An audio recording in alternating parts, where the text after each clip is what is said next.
Okay, welcome everyone. Thank you so much for coming. Be'ezrat Hashem, Sukkot. We're right now holding in Eve of Sukkot, Erev Sukkot. Be'ezrat Hashem, tomorrow night we'll start the special holiday of Sukkot. Be'ezrat Hashem.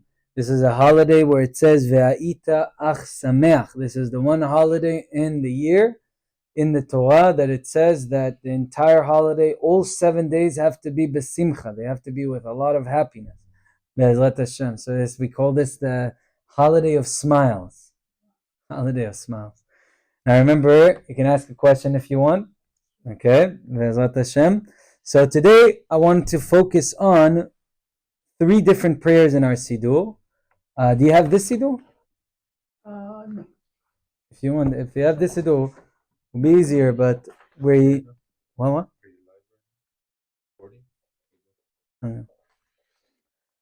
We're starting with Modeh Ani on page 13.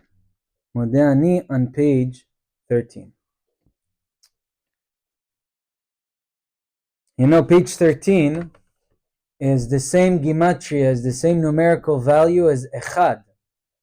Is echad, because chet is 8 plus 4, it's 12, plus 1, it's 13. So page 13, gematria echad, Shema Yisrael Adonai Eloheinu Adonai Echad, which is the same numerical value as ahava. So we learned about this already, but we're just going to have a short review and some questions just to understand before we continue.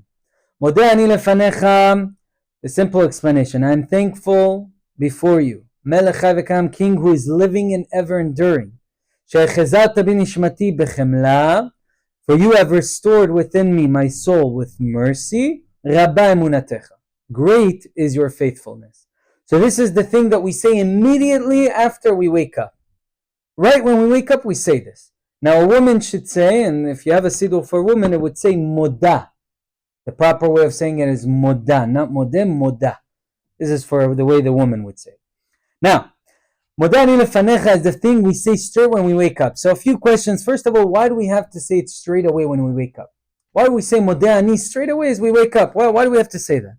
Why can't we just wait till after we do Netilat Yadyim? And so, why do we have to do it straight away? Second of all, what is the difference between Modeh Ani and another blessing that we're going to see in the next class called Elohai Neshama? My God, the soul that you placed within me is pure. You created it.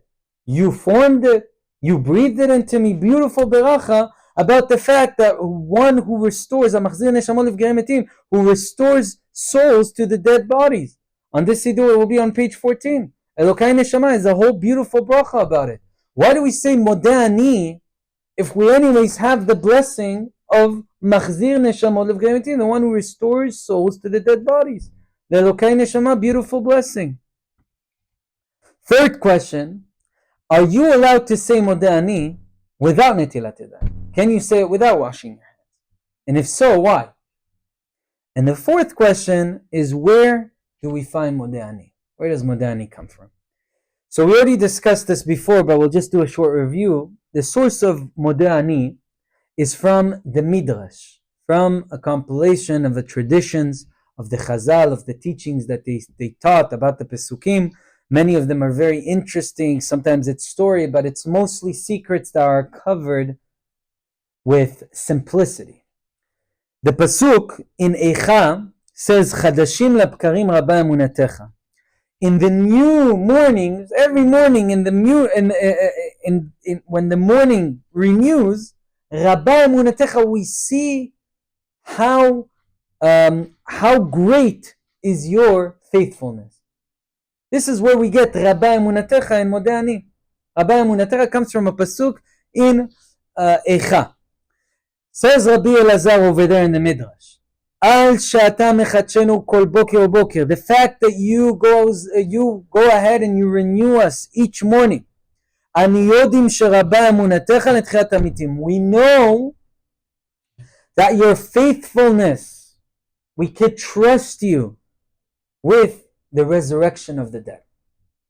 The resurrection of the dead. We know that Be'ezrat Hashem, after Mashiach comes, one of the 13 principles of our faith, as the Rambam Maimonides puts it down, is we have to believe in the resurrection, when the dead will arise. Which dead?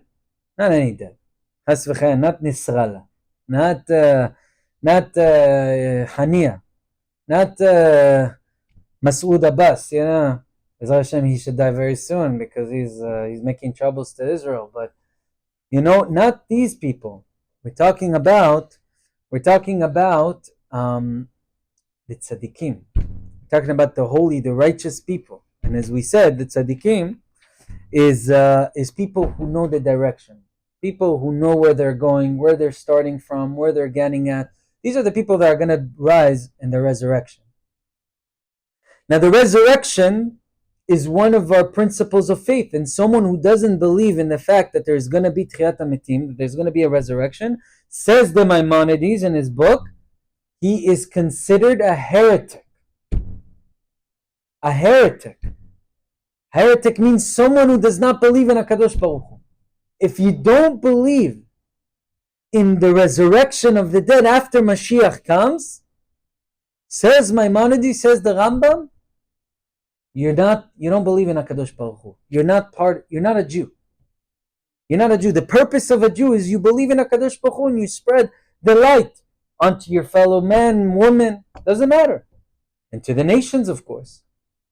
But if you don't believe in the resurrection, kaput. Nothing. You have to believe also in Mashiach. You have to believe also in Moshe Rabbeinu. 13 principles of faith.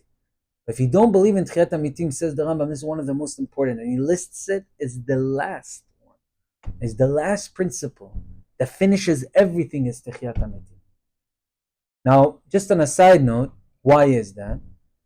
Because we as Jews, we believe that the only reason why we came to this world was in order to receive sechar, to receive the goodness of God.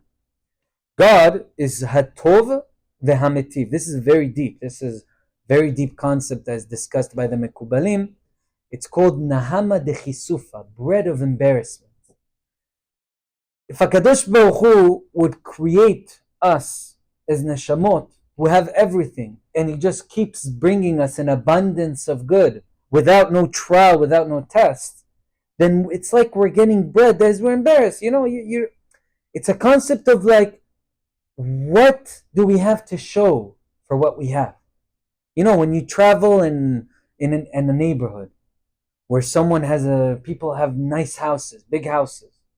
Usually, the bigger the house, the nicer the house, the more they show what they have, the knowledge that they have. You can imagine that a huge, 5-story mansion, 3-story mansion here in LA is owned by a surgeon who was studying every single second of his day, under a lot of pressure, under a lot of trials and errors, and after all the years of studies, this is what more than 14 years of studying in school, even more than that when you count high school and middle school and elementary school, this is what it shows for.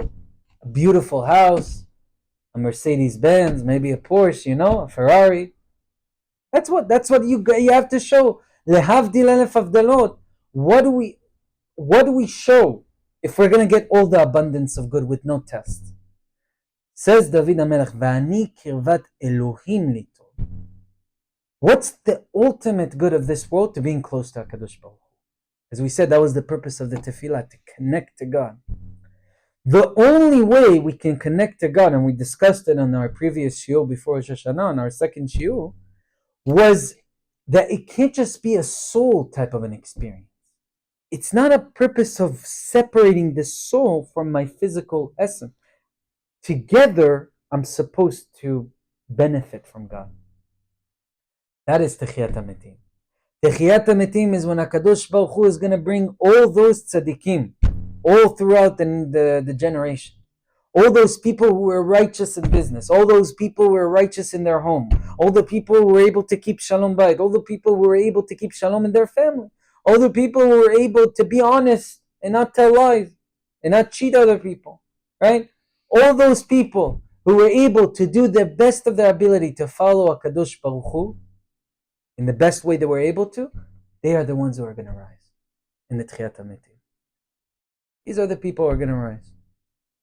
So, the way what HaKadosh Baruch Hu is going to do, he's going to bring the physical body, but of course, much spiritual aspect of the spiritual. So, the physical body is going to be a bit like the man. You know how the man was something that was edible. The manna in the midbar, when they were in the desert 40 years, they used to be eating, they were eating man. What is man? Obviously, it's a spiritual type of a food that takes a shape in this world so we can physically see it and touch it. But it's a spiritual food. The same type of a clothing that HaKadosh Baruch Hu put to the man is going to be our bodies when Mashiach is going to come, when the resurrection will happen. And the enjoyment would be an enjoyment that is not just of the soul, but rather of the body in a pure essence and the soul together. Because only together can there actually be good. What's good if HaKadosh Baruch Hu just give the goodness to the soul? Of course the soul was good. The soul is holy. It's the body who work together with the soul. The together, when there's a benefit to that, that's the ultimate purpose of creation. To receive the good, the light of HaKadosh Baruch Hu in that form. And what do we have to show for it? When we wake up. When we survive till that time, till the resurrection. That means that we have the mitzvot, we have a bank account full of mitzvot, of commandments that we fulfill, full of tzedakah, full of gmilut chasadim, of doing chesed, kindness with other people, charity, full of Torah, coming to Shiur like tonight, that you came, and you're listening to Torah. This is a bank account that keeps opening. People can't see it, that's the test. It's hard for people to see it. So why should we give time for it? For the learning, for the mitzvot. Why should we give our own money for charity? Kadosh Baruch Hu said this is a mitzvah. And it builds up. And that's what we have to show. We don't show for it right now. We show for it in the future. We as Jews, we found our rationality in the irrational, in the things that are unseen, if you may.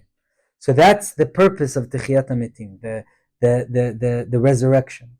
And straight away, when a Jew wakes up in the morning, what does he say? Modeh Ani lefanecha melech chai v'kam she'chazarta bi nishmati bechemla rabba emunatecha. From here I know that just like you return the soul to me after a type of a death, of sleep, so too be'ezrat Hashem I trust that in the future you're going to fulfill what you promised us, that all those who are dead and are righteous will rise up to receive the benefit. Whether it's us after 120 years, or whether it's us even if we keep alive, and we're going to be able to enjoy that state of the world. That's the beautiful thing about Modeh Ani. This is, we already start the morning with a beautiful message. Now, we ask the question, how come we say Elokai Neshama? How come Elokai Neshama, which is the same thing? It's thanking God that He gave us the soul back. What's the difference between that and Modeh Ani lefanecha? But the difference is because Elokai Neshama has a blessing. Straight away we say Elohai Neshama, the Shem of Elokim, the Shem of HaKadosh Baruch Hu, and we finish Baruch Ata Hashem Hamachazir Neshamot Lefnei Metim. We end with the name of Hashem, Yud Kei Vav Kei, the holy name of Hashem. We cannot say that, says the Zohar HaKadosh, before Netilat Yadyim, before we wash our hands. But till we wash our hands, we just woke up. And there is the concept of straight away, miyad. Just like when we're about to do a mitzvah, before doing the mitzvah, before listening to the shofar, we say a blessing. Before eating a fruit, we say a blessing.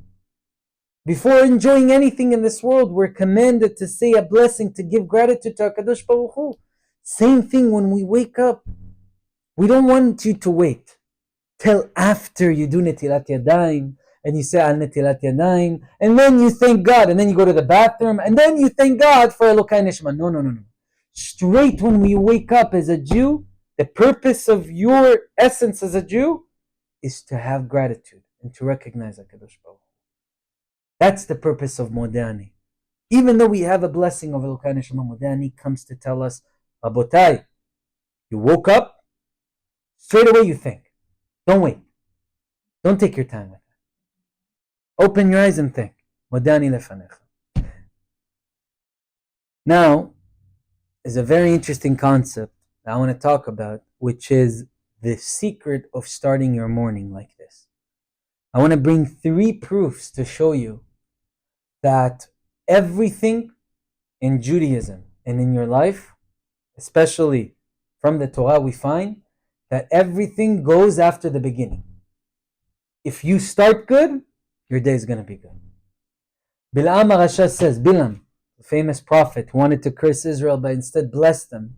He says a pasuk, Ki merosh tzurim er'eno umigvaot ashureno. Says Bilam HaRasha, from the beginning of time, I see of this nation, I see that it was carved out of the mountains and the hills. I see that this nation of Israel, they started from mountains. Which mountains? Avraham, Yitzchak, Yaakov, Sarah, Rivka, Rachel, Leah.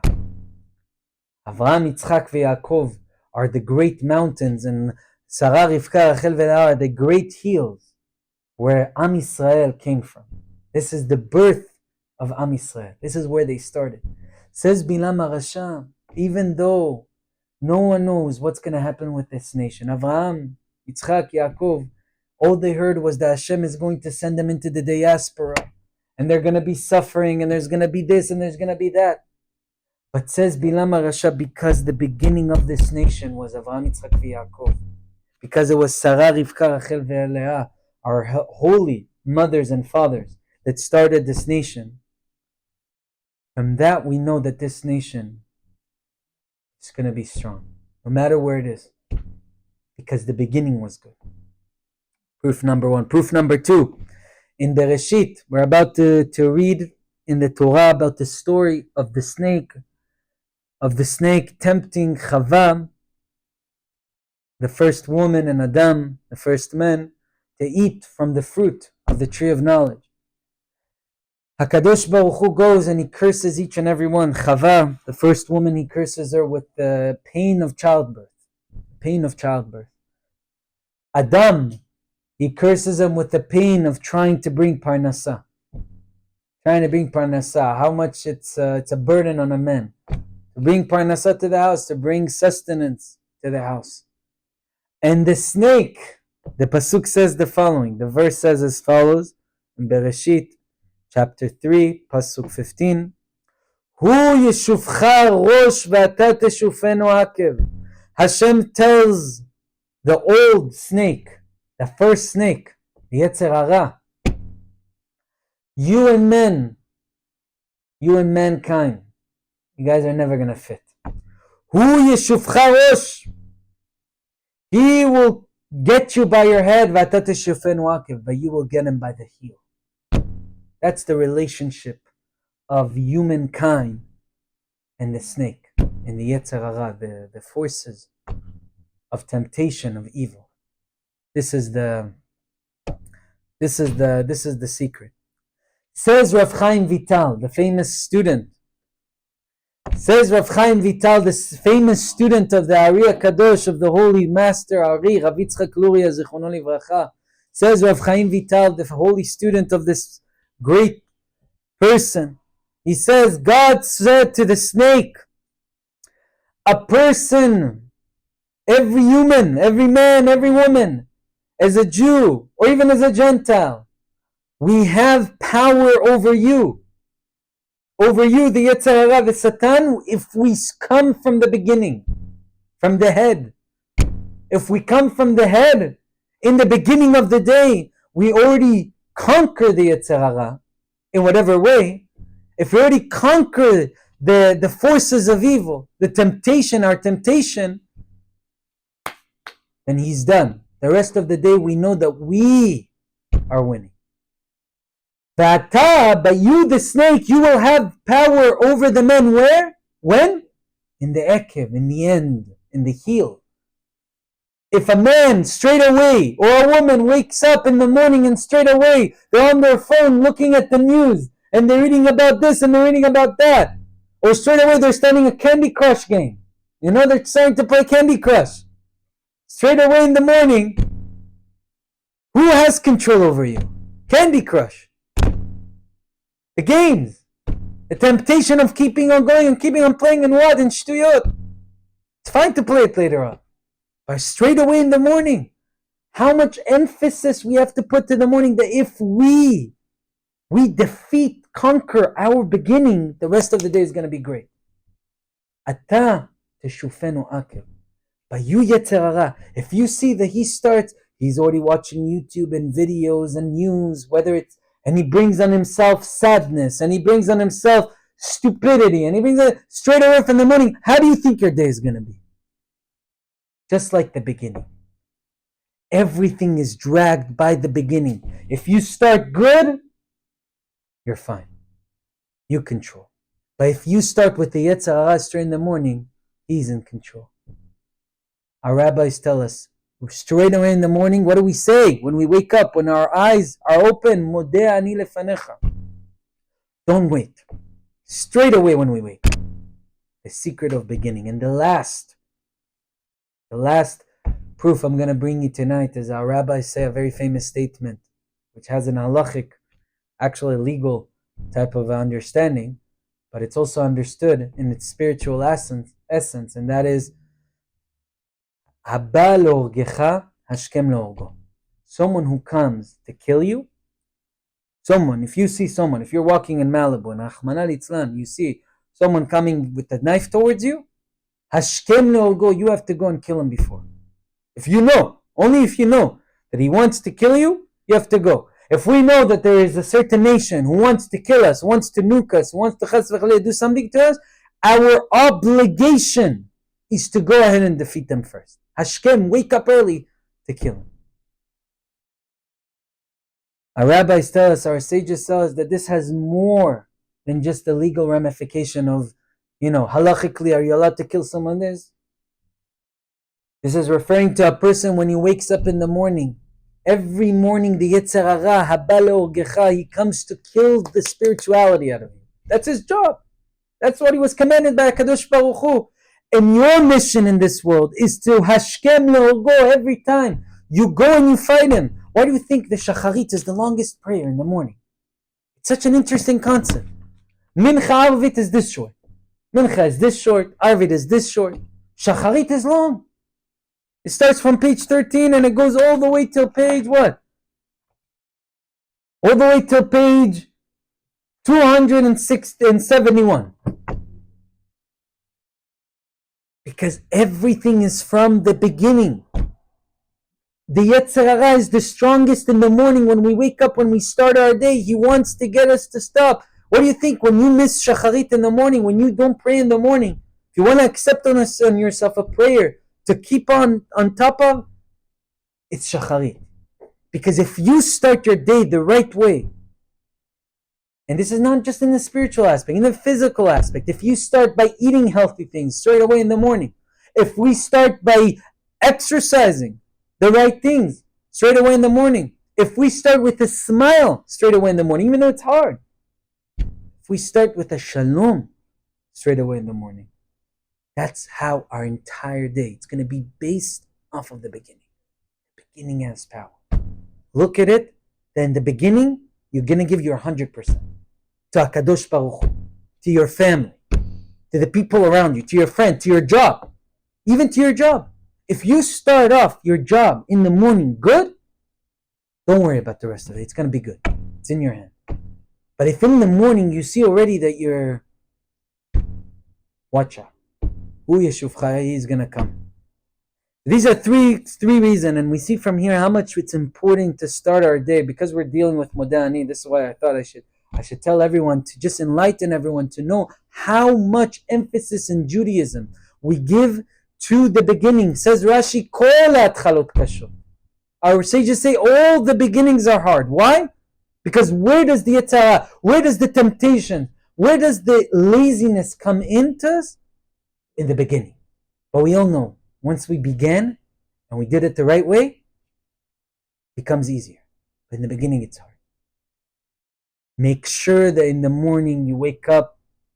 Me, everyone over here that came to the Shiur, everyone that is listening, make sure that we based our day off of the Modeh Ani in the beginning and start a good morning. And Be'ez Hashem, through that, we're going to have a great day. Let's continue from Netilat Yadyim. So on page 13, if you want, you can follow with the Siddur. Page 13. It says, right after we say Modeh Ani, one should wash his hands. So Netilat Yadyim is a blessing that we say, Baruch Atah Hashem, blessed are you Hashem, Elokeinu melech haolam, our God, King of the universe, Asher kideshanu b'mitzvotav v'tzivanu, who has sanctified us with his commandments and has commanded us regarding Netilah, washing the hands. So what is Netilat Yadyim? You wake up in the morning, to all those who don't know, you wake up straight away get from your bed, out from your bed, try as much as you can to take a cup. If you don't have a cup, it's fine. But try to take a cup and you're going to hold the cup, your right hand, and you're going to spill it on your left. And then on your right. And then on your left. And then on your right. Then on your left. And then on your right. 3 times. 3 times. Okay? This is a tradition, very old tradition in Am Yisrael, in the nation of Israel. This is how we do it. This is how we start our morning, with washing our hands. First of all, where does this come from? What is this concept? Also, why do we do Netilat Yadyim? What's the reason for it? Also, why do we say Netilat Yadyim? What does Netilat Yadyim mean? What does the word Netilah mean? We're washing our hands. It should be Rechitzat Yadyim. Rechitza in Hebrew, for those who don't know, means washing. What is Netilat Yadyim? Netilah, if anything, means to bring. What does Netilah mean? And also, what is the concept of Netilat Yadyim according to the Kabbalah? So let's go into it. For the Gemara in Masechet Berachot, in the Talmud, the Gemara brings down Kimashi Yad Lemaala Lemaskil. Once you wash your hands straight away in the morning, you say Al Netilat Yadyim. We see in the Talmud also that the Talmud says in Shabbat 108, page 108, the Gemara says over there, Amar Rav Mona, in the name of Rabbi Yehuda, Rabbi Yochanan. He says, someone who touches his eye, a hand that touches the eye should be cut off. A hand that touches the mouth should be cut off. A hand that touches the ear should be cut off. What's he saying? Our sages explain that the explanation of this subject, of this passage in the Talmud, is someone who touches his body, his eyes, his nose, his mouth, his ears, without Netilat Yadyim, or the food. Without Netilat Yadyim, his hand should be cut off. Why? Because you are bringing damage upon yourself. Not chas v'chalila that we should actually go and cut it off. But it's better that your hand should have been cut off than you touching your eyes without Netilat Yadyim. Netilat Yadyim, when we wake up in the morning, it's not just a physical aspect of washing the hands, as we're going to see. It has a Kabbalistic and a spiritual aspect that you, in the morning, after your neshama went up, you have powers of impurity in yourself. And you have to disperse them, to take it out. And without Netilat Yadyim, if you touch with impure hands your eyes, your mouth, your nose, you are damaging your eyes. You can damage your eyes. You can damage your ear. You can damage your nose and mouth in a spiritual aspect. Says the Gemara, better you cut it off than do it. Why'd you do it? Why'd you do it? Don't do it.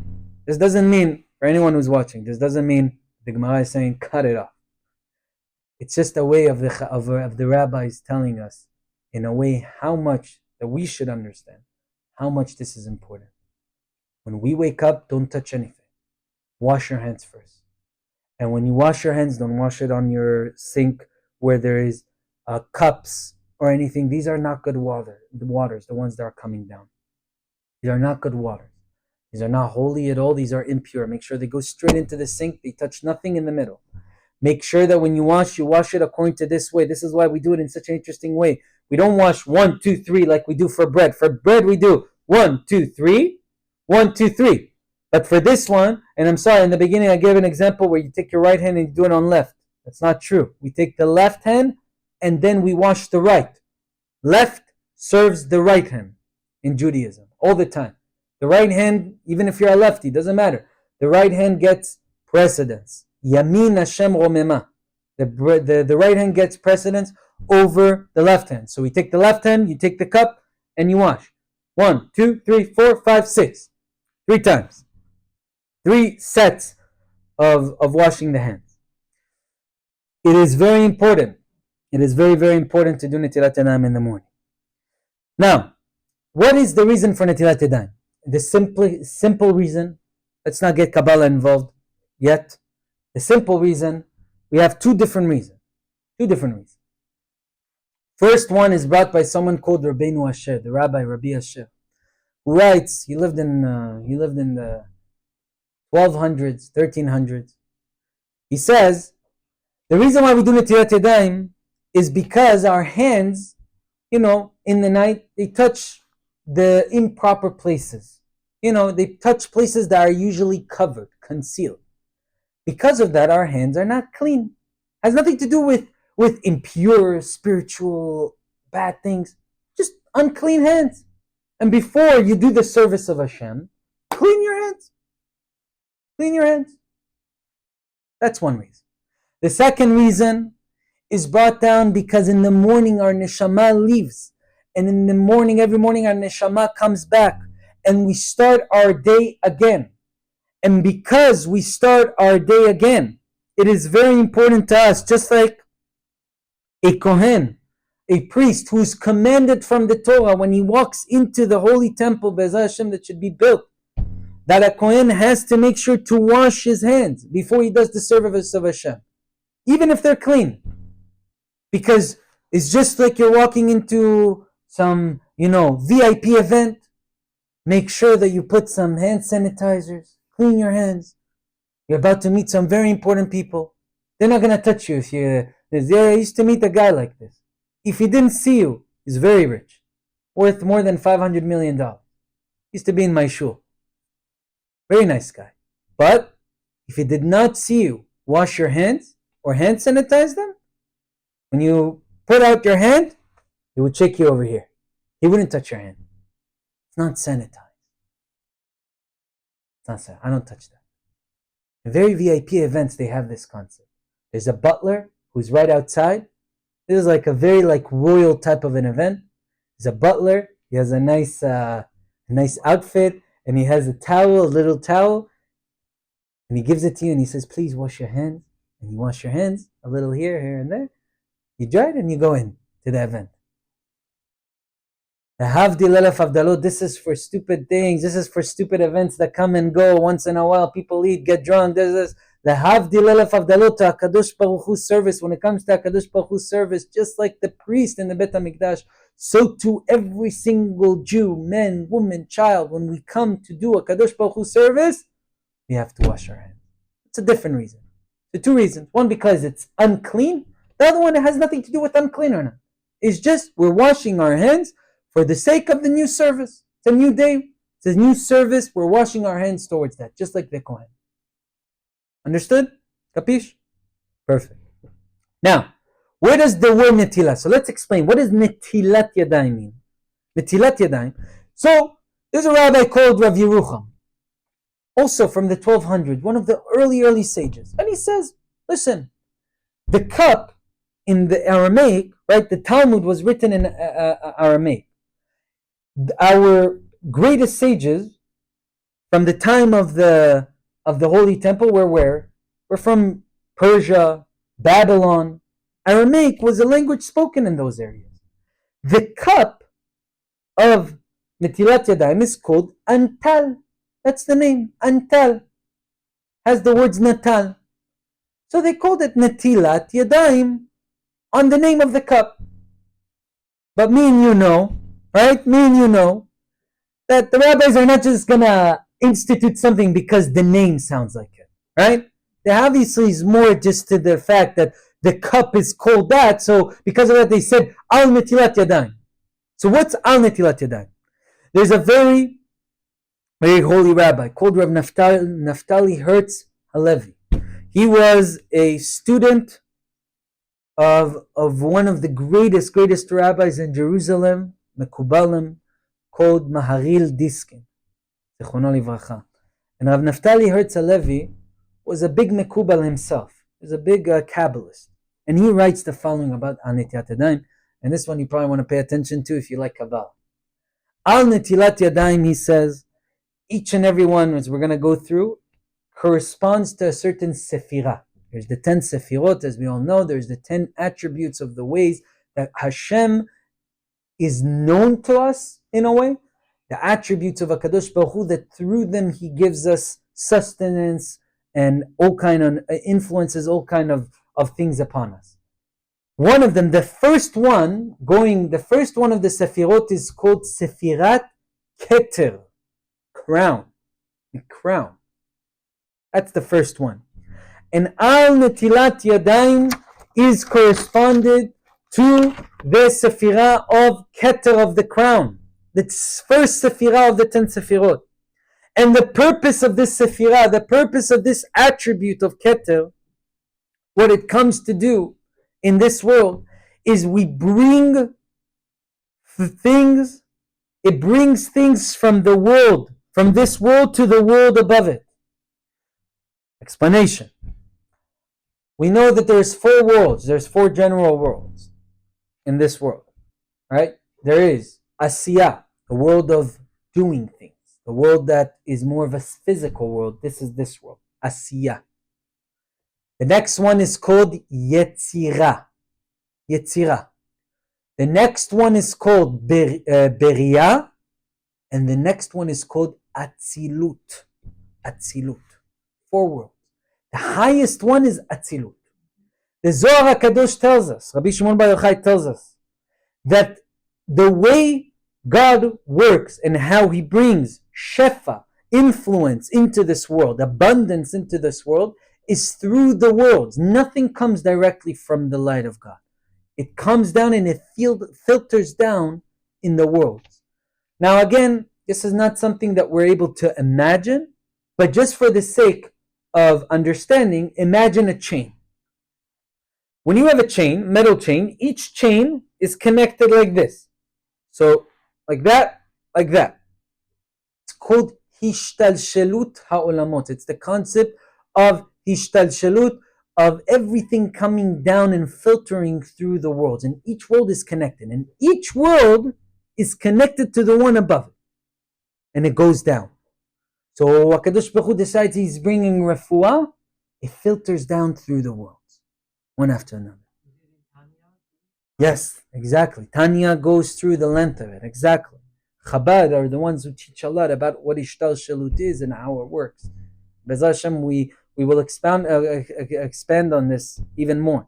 But for now, for the sake of just understanding the concept, Keter bring things up. Keter is the first Sefirah of the 10 Sefirot. And remember, each world has its own 10 Sefirot, its own 10 attributes, where HaKadosh Baruch Hu filters down all kind of things, all kind of influences to this world, abundances to this world. Keter brings up things to the world above. So if let's say Keter is, let's say there is this world over here, Asiyah, and this world has the highest attribute, which is the attribute of Keter. If we want to bring something, a mitzvah, that brings, something to above in order to play around with the worlds above and to bring refuah, health, or parnasah into this world, Keter is the one who brings it to the next world. So Keter, the attribute, the first attribute, its purpose is to bring things above. It's the same thing over here in Netilat Yadyim. Many people think, the Zohar HaKadosh says, that Netilat Yadyim in the morning is to remove the bad spirits that come into a person, because his neshama, the holiest. Remember, a person's body, spiritual body, is made out of 3 things. Nefesh, the most physical. Ruach, that connects the nefesh with the last one, neshama, the holiest. And your neshama goes up to HaKadosh Baruch Hu. When there's no holiness, when there's no light, there is darkness. That's how God created this world. When there's no neshama in a person's body, even though his nefesh is there, his ruach is there, if his neshama, is his holy soul, is not there, comes in all the impure things during the night. Zohar HaKadosh says this is the reason for Netilat Yadyim. We remove bad spirits. But with this understanding, Netilat Yadyim is correspondent to Keter, which means to bring up. It's not just that Netilat Yadyim takes away impurity, it also brings a person to even more purity. Again, it's not just a negative. When you do Netilat Yadyim, you're not just removing, you're bringing upon yourself holiness. So you're doing two acts, you're doing two things with one act. You're accomplishing two things. You're removing the tum'ah, but you're also bringing a certain type of holiness into your body. What is that? That's Netilat Yadyim. What is Yadyim? Yadyim means hands. If I asked you, what is the most physical aspect? There's five, I forgot how you call them, but there's five senses in a human's body. What is the most physical of those senses that connects us to this world? It's the touch.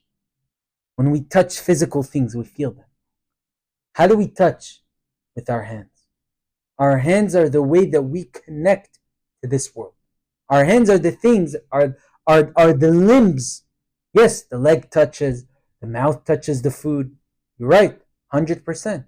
But what connects us to this world, what is the symbol of connecting us and sensing and feeling, is your hands. Netilah comes from the word of bringing up. We find in the book of Yeshayahu Hanavi, of Isaiah, that he writes, "Vayinatelem, vayinaseem ad olam." That HaKadosh Baruch Hu brings up Am Yisrael. Vayinatelem, he brings them up. Netilat Yadyim means to bring up the power of the hands. That it shouldn't just stay in the physical. We are mixing a sense of spiritual together with the most physical aspect of our body that connects us to this world, and that is the hands. The feeling, the touch. The touch. That is Al Netilat Yadyim. That we say we wash our hands, and we're in with the power of the Sefirah, of the attribute of Keter, which brings things up to the next world. We are taking our most physical thing in this world and we're bringing it up to Hashem, and we're saying, HaKadosh Baruch Hu, everything that I do today with my hands, the work that I do, the parnasah that I make, the things that the food that I make, the way that I take care of my children, of my friends, when I shake their hands, or business partners, this, that, when I type on the computer, when I write, everything should start with a spiritual sense, and that is Netilat Yadyim. I'm bringing that level. Everything that I do with my hands today, I'm bringing it up to you. That sense of physicality, I'm bringing it up. That's Keter. And that's what Netilat Yadyim in essence helps us to do.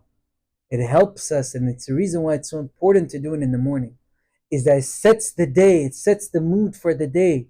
That Be'ezrat Hashem, everything that you do, no matter how much you think it's disconnected from HaKadosh Baruch Hu, everything you do with your hands, specifically, you're bringing it up to HaKadosh Baruch Hu.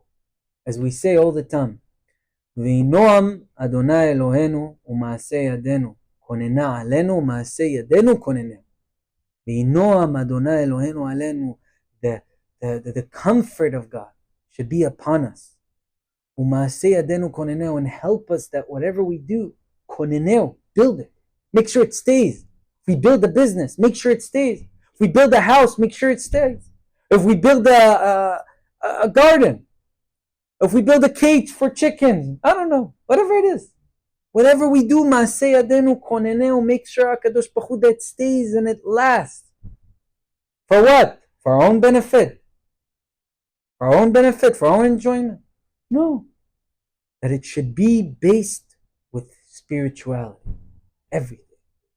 Even though we're using our hands. That's the blessing of Al Netilat Yadyim. And that's the meaning of Netilah. I feel like we don't have enough time for Asher Yetzar. Asher Yetzar is a beautiful blessing. So we'll just continue next class. Thank you so much for coming, everyone. Hazak Baruch. Hashem, next class is going to be not next week, the week after Sukkot. Next week is Chol HaMoed, so everyone should be enjoying, have fun, try not to work if you can, enjoy the day. I'll just leave you with a thought for Sukkot. If you're interested to hear some interesting thing because Sukkot is coming about. First of all, doesn't matter. Women are exempt from Sukkah. That doesn't mean a woman should not go ahead and sit in the Sukkah. It just means that they don't have the contractual obligation from God to make sure to be in the Sukkah. Some will tell you, they have to deal with the household, with making the food, with making the drinks, they're making the seudot, helping the children, helping the family. And if they had that contractual obligation with God to be in the Sukkah, they won't be able to do that. And of course, the woman is the Akeret Habayit, is the main, she runs the household. She runs the household. She's the one who makes sure that the house goes the way it is. People would tell you that. But this is just a nice taste. It's a nice, interesting reason. But we don't know why. Kadosh Baruch Hu is the one who decided why women is exempt and not men. That doesn't mean women should not, be in the Sukkah. Eat, drink. It just means you have no exemption. That's it. There's no obligation. That's the word. Obligation. Lulav and etrog, though, you should do. Again, lulav and etrog, and if you have the custom to do it with a blessing, go ahead and do it with a blessing. Some women don't do it with a blessing. But lulav and etrog, you should do. Especially after you learn that lulav and etrog come to atone the sins. Sukkot has the words, Sukkah, the word Sukkah has the words Vayomer. Amonai, Hashem. Vayomer, Vav. Hashem is with Hey.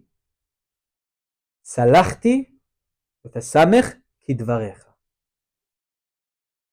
This is the words that God told Moshe Rabbeinu after Am Yisrael sinned with the golden calf. And he said, Moshe, I'm going to make you the patriarch. The nation of Israel is going to start from you. That's it. Let me wipe off this thing.